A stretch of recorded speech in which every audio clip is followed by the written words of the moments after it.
Detroit, 1963. Malcolm X speaks to auto workers during lunch break.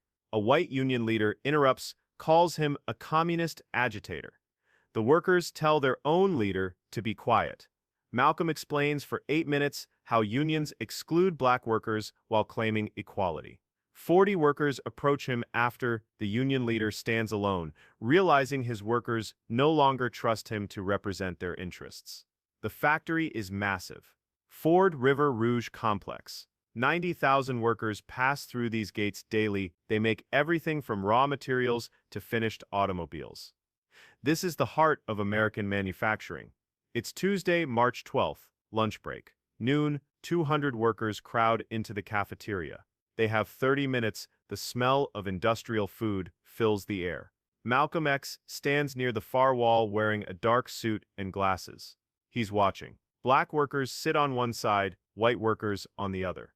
The divisions are clear. He was invited by 3 black workers to talk about discrimination, how black workers are excluded from skilled positions, how they're kept in dangerous, low-paying jobs while white workers get safer positions.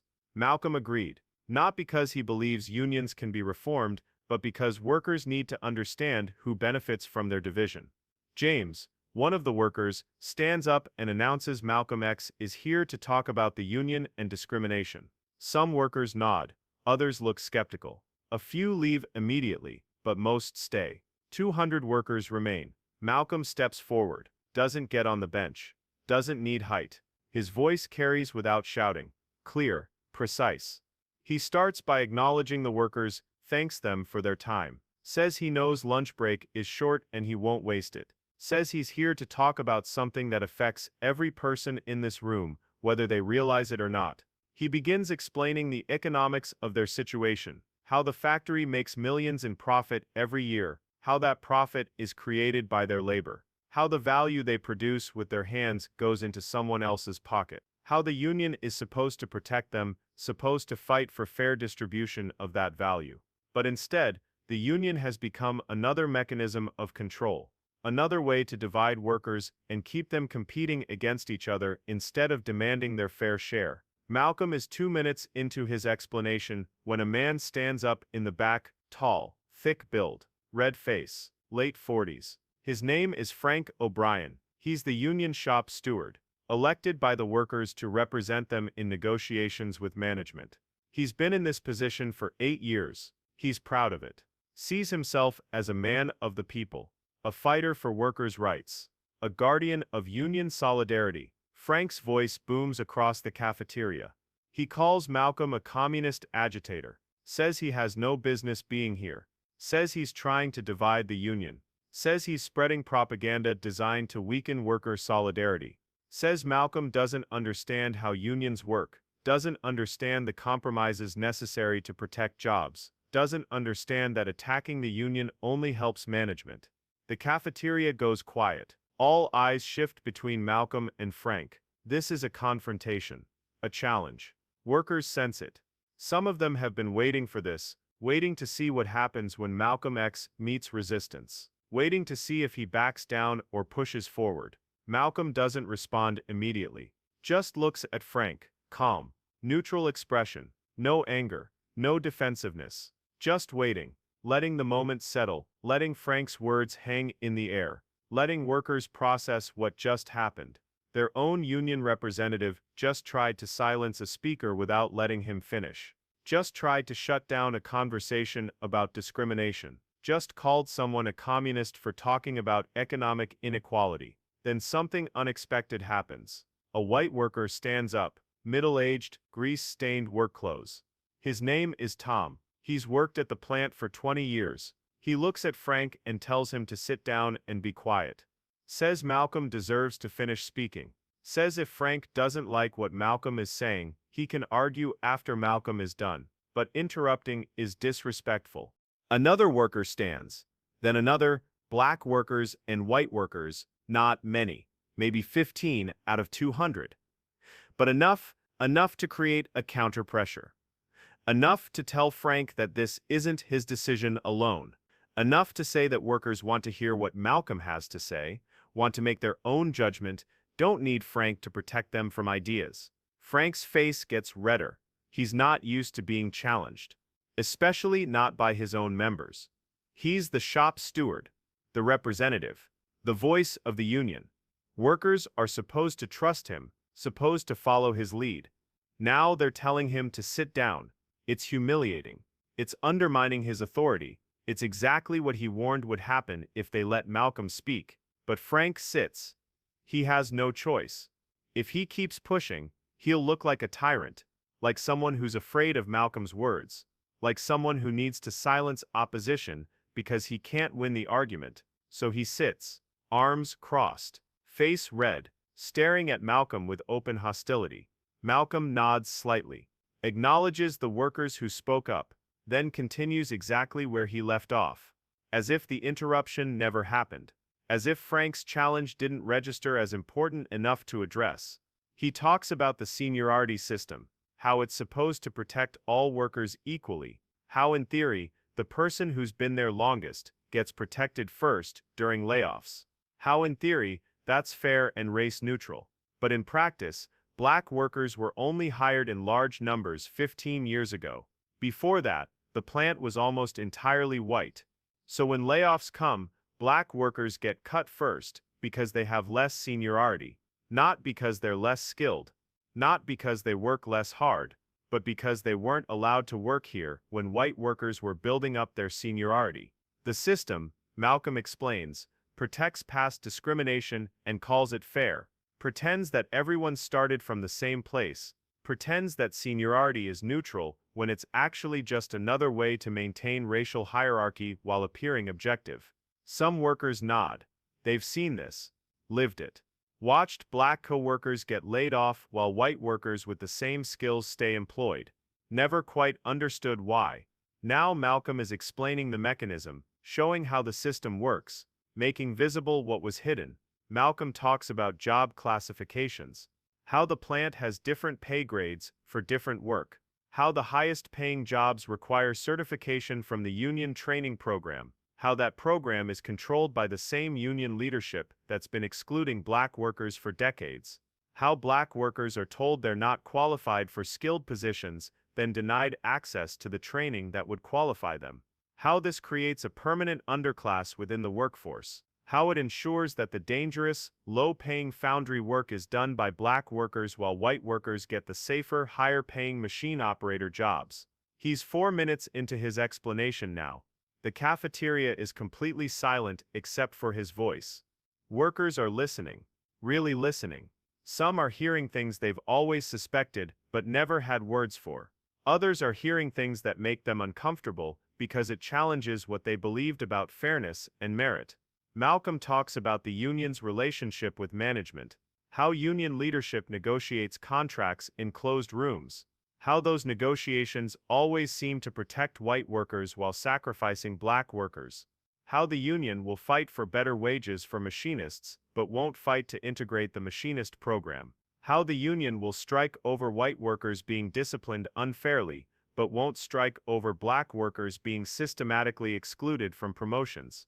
He asks a question, not rhetorically, directly to the workers. He asks when was the last time the union threatened to strike over discrimination? When was the last time union leadership put their power on the line to force the company to promote black workers into skilled positions? When was the last time the union made racial equality a non-negotiable demand? Silence. No one has an answer, because it's never happened. In 30 years of this union's existence, it has never once threatened to strike over racial discrimination. It has struck over wages, over benefits, over working conditions that affect everyone, but never over the systematic exclusion of black workers from better jobs. Malcolm points out that this silence is a choice. The union has power, real power. The ability to shut down production, to cost the company millions, to force concessions.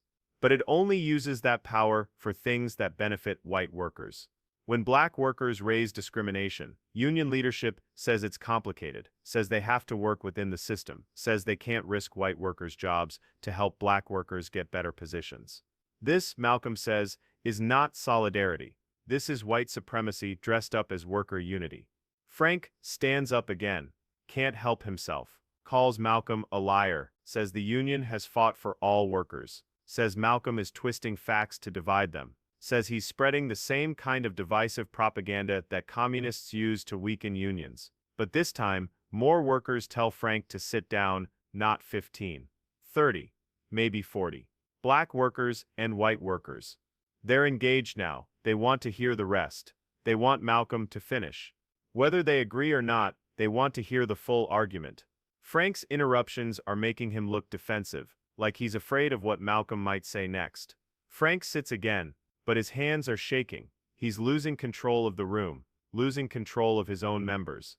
Everything he built over 8 years as shop steward is crumbling, and it's happening because workers are choosing to listen to an outsider instead of trusting their elected representative.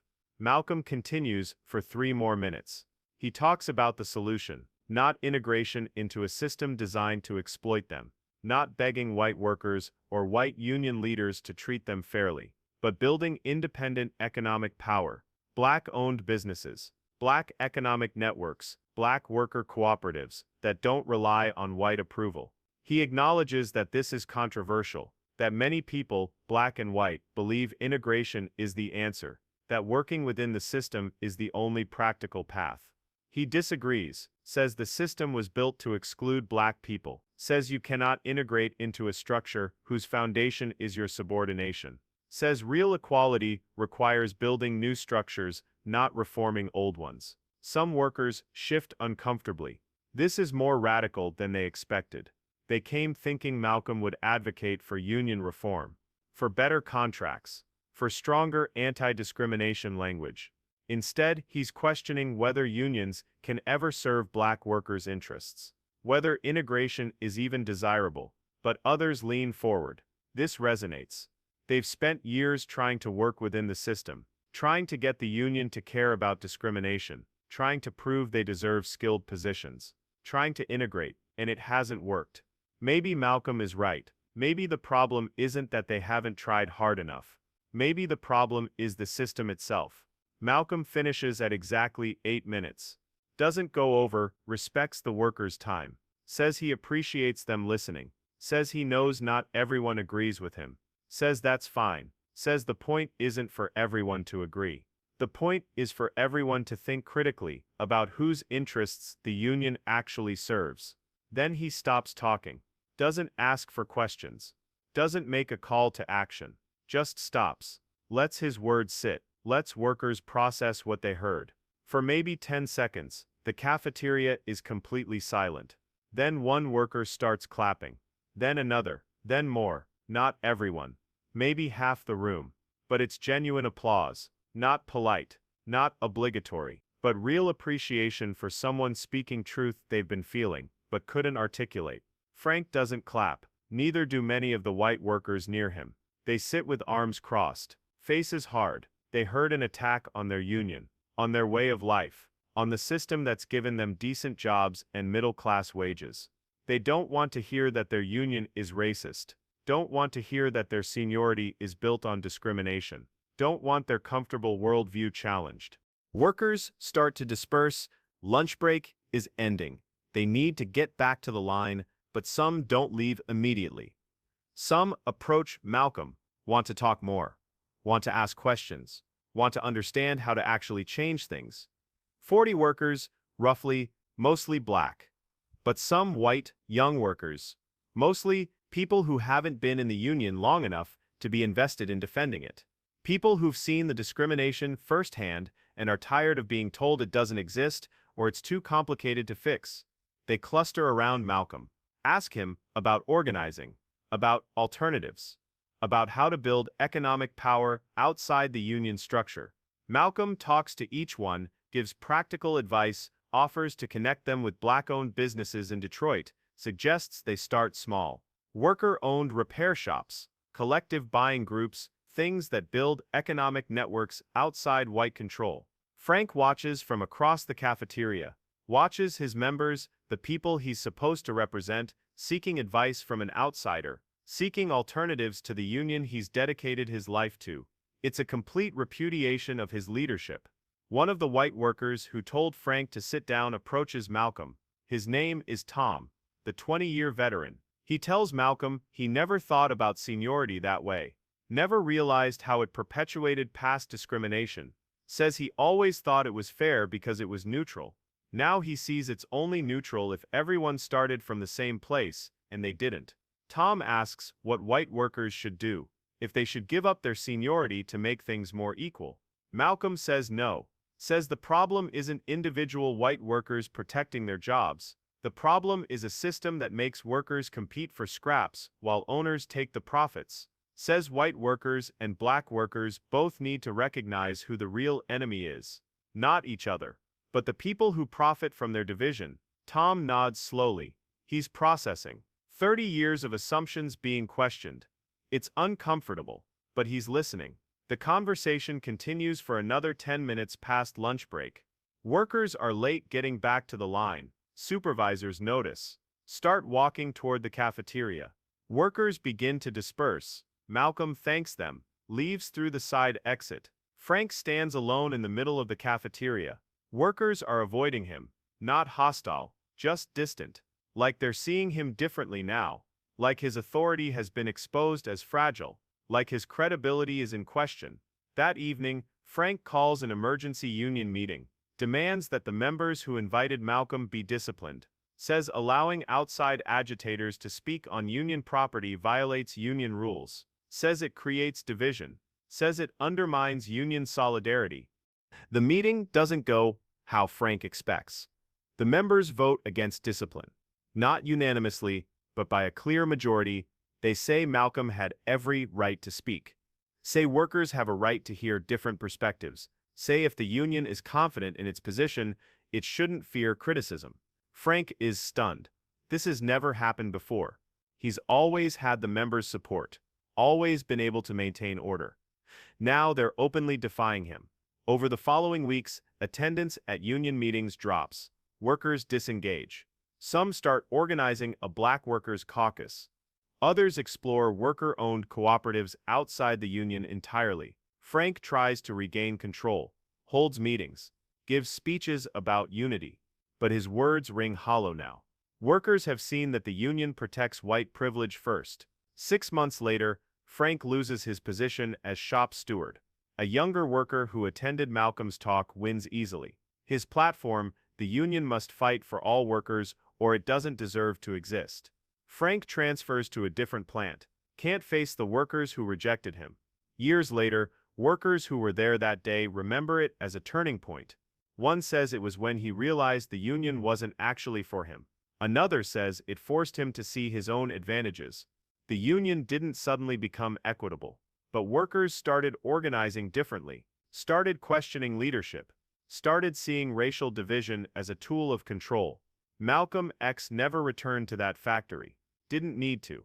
He said what needed to be said, planted seeds that grew without him. That's how change works, not through one person saving everyone, but through one person showing people they can save themselves.